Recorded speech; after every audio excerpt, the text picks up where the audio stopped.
When the showrunners set out to make the Fallout show, they consciously chose to make a brand new story with brand new characters set after the events of all of the previous games. But by setting it on the West Coast, they had to tackle some of the places and factions that were already there and had already been explored in other games. And one of these factions is the New California Republic, the NCR. The story of the NCR changed more greatly due to the Fallout show than the story of any other faction. Let's piece together what happened to the NCR based on the clues we get from the Fallout show and speculate as to what the future of the NCR looks like. It probably goes without saying, but this video has major plot spoilers. So if you want to avoid spoilers, turn back now. By the events of Fallout New Vegas, the NCR was a true nation with a president, with a senate, with voting, with a standing army, and they were expanding east into the Mojave Wasteland.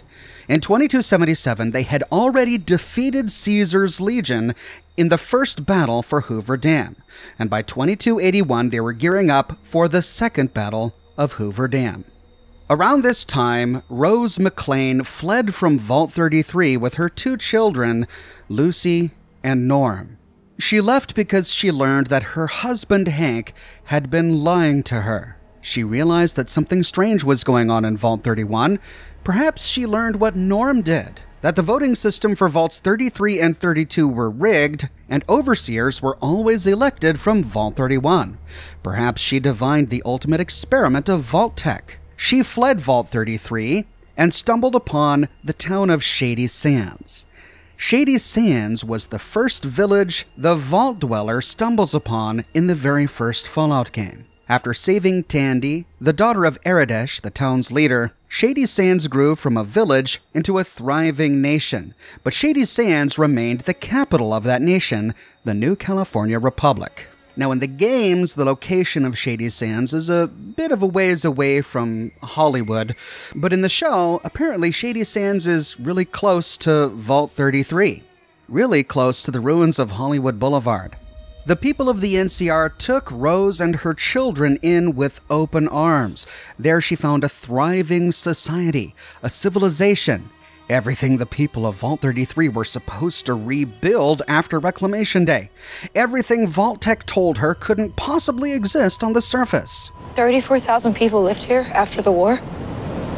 Yeah. The entire purpose of my vault was to come up to the surface one day and restart civilization. It's Reclamation Day. It's what keeps us all going, and it already happened without us.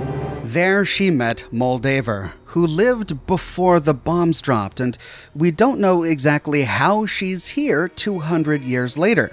Perhaps they'll expound upon that during Season 2. And from all appearances, she and Moldaver became close. But Hank couldn't let her escape. In his own words, he said that by leaving the vault, she essentially betrayed him. I loved your mother, but she stopped being your mother when she left home. And she took you into danger. She no longer was his wife. She no longer was the mother of his children. She was a kidnapper and a thief who had his children. That was the entire purpose of the Vault 31, 32, and 33 experiment, to create a generation of supermanagers bred from the likes of Hank McLean and other residents of Vault 31 and regular vault dwellers in 32 and 33. By taking her and Hank's children out of the vault, she ruins Vault Tech's experiment. In his mind, that was all the justification he needed to leave Vault 33, presumably with Betty. He took the children, and he burned that city to the ground. Betty, when my mother died, what happened to her Pip-Boy? It was buried with her. How are you so sure? Because I buried her myself. Me? And your father. They tell us this story in passing, but somehow he was able to go into Shady Sands, the capital of an entire nation with a standing army, and retrieve his children, Lucy and Norm, without either of them remembering it, and with apparently very little resistance. But the existence of Shady Sands, the existence of the NCR, was a huge problem for Hank McLean. because it directly conflicted with Vault-Tec's philosophy, or at least the philosophy of Bud Askins. Our vaults have the resources to survive for centuries. Meanwhile, our competitors, every other human who isn't us, will be dead on the surface. Bud Askins had assumed that after the bombs dropped, either no one above ground would survive, they'd be dead, or if they did survive, they'd pose no threat to the surviving members of Vault-Tec and the residents of their vaults. But here, Hank McClane sees that that's not the case. These people unaffiliated with Vault-Tec not only survived, but thrived, founded a nation, founded a democracy. Instead of seeing this as evidence that Vault-Tec's experiment was wrong, he saw it as an obstacle that needed to be removed to prove Vault-Tec right. And so Hank McClane did the unthinkable. He destroyed Shady Sands. They don't tell us how. Did he drop a bomb? Did he fire a missile? Did he detonate something buried beneath the ruins of Shady Sands? We don't know. They don't tell us. Perhaps we'll learn more in Season 2. But the evidence is clear. Shady Sands was destroyed sometime after the events of Fallout New Vegas. We're careful about the timeline. There might be a little bit of confusion in some places, but everything that happened in the previous games, including New Vegas, happened. We're threading it tight there, but the bomb falls just after the events of New Vegas. All that's left is a giant gaping crater. And here it is, 15 years later, it's still a crater, it's still irradiated, and the NCR has not come back to rebuild. This has left a vacuum. Lawless scrap settlements like Philly began to spring up where there was no rule of law, where violence and murder was common. And mobsters moved in to fill the vacuum that the NCR had left. We find some guys in cowboy hats and uniforms who claim to be part of the government. Destroying a legitimate business? That's illegal around these parts. Says who? The government. But notice that they don't call themselves the New California Republic. They don't call themselves NCR. These people are not members of NCR. They're mobsters who've moved in to rule over Wastelanders in the absence of an elected government. A lot like Gizmo from Junktown in Fallout 1. Now, in name, Junktown was ruled over by Killian Darkwater, the grandson of the town's founder. But in practice, the richest man in town, Gizmo, ruled the town's casino, had enough money to pay for thugs, and used his mobsters to exert influence over the town, much to the chagrin of Killian Darkwater. Similarly, this guy offers protection to those who were useful to him. That's the president of the government you're talking to. You a president now? Don't see why not. Well, then you might want to hire a publicist. Cause this is the first I'm hearing about this outfit. Somebody's got to step up and bring some order around here. You know why these boys brought you in? Cause I f***ed up a poor defenseless gang-affiliated organ dealership. Yep, but that super-duper mart you gutted was under our protection. They offered protection to organ harvesters because they gave him some of their profits. He's not related to the NCR, he's a mobster posing as a governor. From everything we see in the show, the NCR is gone, and they have no governmental structure in place. But Lucy and Maximus find a billboard that tells us that Shady Sands was the first capital of NCR. Well, if there was a first capital, there has to be a second capital. This is news to us, because even during the events of Fallout New Vegas, Shady Sands is referred to as the NCR's capital. Something the politicians back in Shady Sands came up with. Politicians back in Shady Sands are completely detached from the people actually living here. At some point in 2281, while they were actively moving into the Mojave Wasteland, the NCR must have decided to move their capital someplace else. And that corresponds with established Fallout lore, because as a nation, the NCR spanned much of the West Coast. And that makes it official, folks. The final vote count from the hub is in. 55% in favor of joining the new California Republic. All 5 states have now signed on, which means that as of this moment, we are all citizens of the new California Republic. I'm sure that's going to take some getting used to for a lot of people. But here in Shady Sands, people have been waiting for this day for a long time. I think people are hoping the NCR will finally establish peace and prosperity across the whole Southwest. It's quite a historic day. People are always hoping for something better. They usually end up with something worse.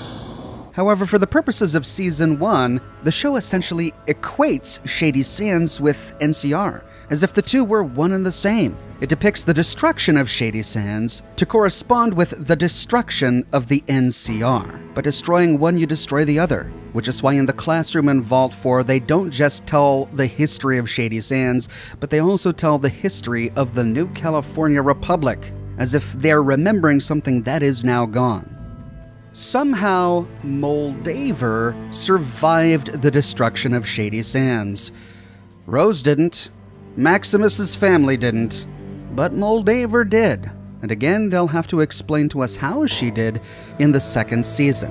And even though she's well over 200 years old, she decided to take it upon herself to bear the banner of the NCR. When Lucy and Maximus go to Vault 4, there's a really weird ritual that takes place.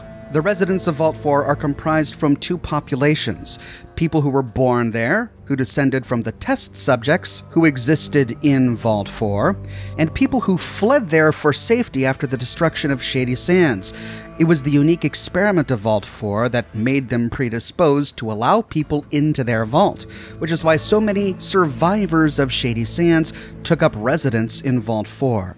This community, the survivors of Shady Sands, took part in a regular ritual. What's going on? It's a surface dweller tradition. It can get a little rambunctious for my taste. They stripped themselves naked. They covered themselves with the ashes of their loved ones. They coated themselves with human blood, chanting that the NCR will return, that Shady Sands will return, and that it's the Flame Mother who will make it happen. Flame Mother, we remember. We bring back the past as we remember. We bring back Shady Sands. We bring back those taken from us by covering ourselves in their ashes. To bring back Shady Sands, blood must spill. Oh, Flame Mother, you will be our salvation. The Flame Mother is none other than Moldaver. Now, what I am hearing is a whole lot of chatter about some woman. Name of Moldaver. They call her the Flame Mother. Why do you have this picture on your wall? That's Moldaver. That's not how I remember her at all. Well, how do you remember her? I'm a big fan. I suppose it's no wonder why Wastelanders worship Moldaver, because Moldaver is immortal. From their perspective, she's over 200 years old, and she survived the destruction of Shady Sands. They call her the Flame Mother because she keeps the flame of hope for the NCR alive. Moldaver did what mobsters pretending to be governors never could. She inspired the survivors of Shady Sands, which is why she was able to gather an army together to occupy the Griffin Observatory and to turn that observatory into a headquarters for the New California Republic. Season 1 treats Moldaver and her ragtag band of troops as the remnants of the New California Republic, as if it didn't exist outside of Shady Sands, while at the same time giving us a billboard implying that NCR does exist outside of Shady Sands. That Shady Sands was only the first capital of the NCR. This apparent contradiction gives us some problems. If the NCR does still exist out there, why didn't they ever come back to Shady Sands? Why didn't they try to hunt for survivors? Why didn't they try to save anyone? Why didn't they try to depose a bunch of thugs impersonating the actual government? Why didn't they try to rebuild Shady Sands? I'm not suggesting rebuilding it inside the crater. I'm suggesting rebuilding it outside the crater, like where Philly was built. If the New California Republic exists as an entity outside of the general area of Shady Sands, why would they let Moldaver run around as if she's the leader of the New California Republic? start building a militia as if that militia was the military of the new California Republic. It could be that it's not a militia. Maybe Moldaver is like a general for the new California Republic, and she was the NCR's response by coming back to this area, by building her army, and by occupying the Griffin Observatory. She was responding on behalf of the NCR against external threats. If true, it would explain some of her behavior. When we first meet Moldaver, she's invading Vault 33. At the time, the Vault Dwellers thought these were all raiders, but if we take a look at their behavior, we do see two distinct groups. On one hand, there are people who are clearly raiders. They're addicted to drugs, they're eating everything they see, they thrive on bloodlust. But on the other hand, we do see soldiers who appear to be disciplined, who are working with a goal in mind. When Moldaver gets what she wants, Hank McClane, she spares the lives of the other Vault 33 residents and then blows up the door, trapping half of her troops inside. Well, why would she ever do that? I think she would only ever do that if they weren't her troops. Let's say Moldaver is a general working for the NCR. She needed inside Vault 33 to get Hank McClane so she could restart Cold Fusion. But she doesn't want to risk Vault Tech knowing that she's part of NCR. She doesn't want them to know who they should retaliate against if they ever find an opportunity to. And so she promises a gang of raiders free run of a vault, with food and medicine and chems and guns if they help her inside, without telling them that she'll betray them in the end and trap them inside. And since they are raiders and not NCR soldiers, if they are captured and interrogated, Vault Tech could never trace this back to the NCR. Any luck? I asked him all sorts of questions. Who he is, who he works for, why his colleagues kidnapped Overseer McClane, what organizing principle, if any, they operate under. Nothing, huh?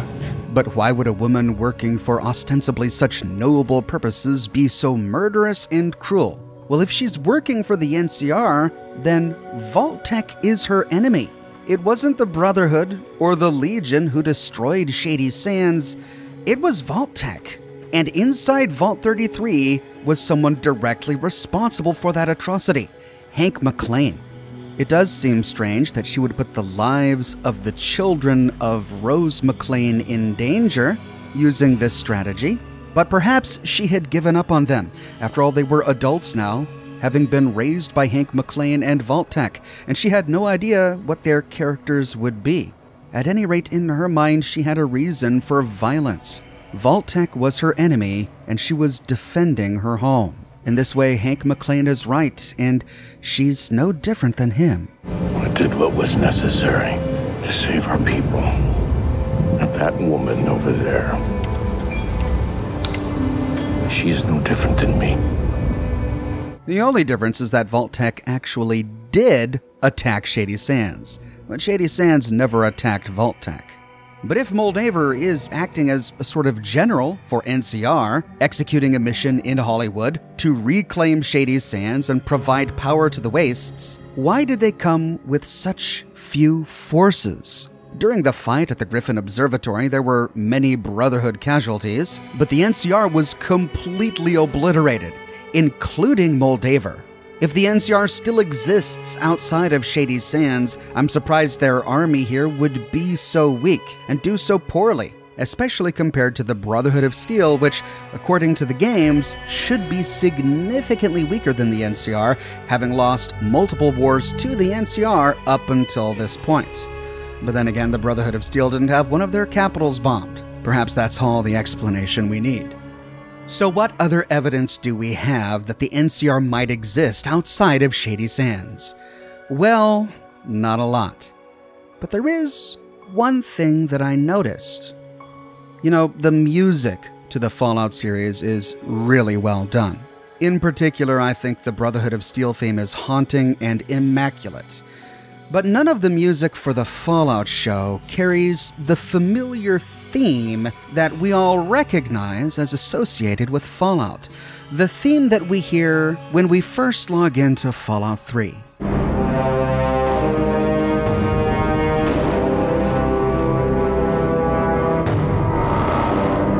theme we hear upon logging into Fallout 4.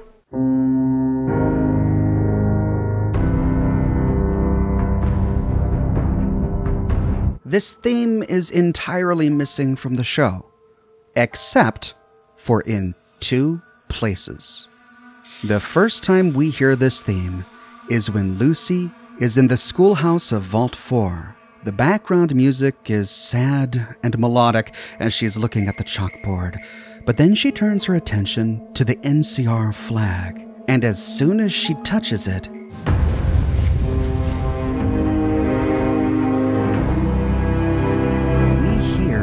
the Fallout theme. It's almost started.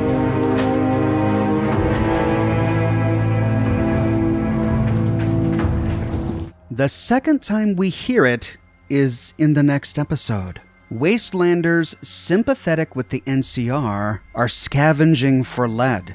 We are not told this directly, but we can presume that they used to be part of NCR because they're using NCR Ranger armor. When Cooper Howard confronts the dad during this scene, we get a lot of his backstory that's not really touched ever again in the entire season. We learn that Cooper Howard and the dad had fought each other in the past. I probably still got some of your lead in me somewhere. But today, I'm just looking for information. There's still some of his lead in the ghoul somewhere, he says, as if they fought on opposite sides in some long ago battle. The ghoul just learned that Moldaver is the Flame Mother. He knows that she's fighting on behalf of the NCR, so to track her down to get his questions answered, he goes to someone he knows was formerly affiliated with the NCR, a former enemy. Perhaps this man fought in a long ago battle on behalf of the NCR, which is where he got his Ranger armor. It's during this lead farming sequence that we hear the Fallout theme again.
We're home.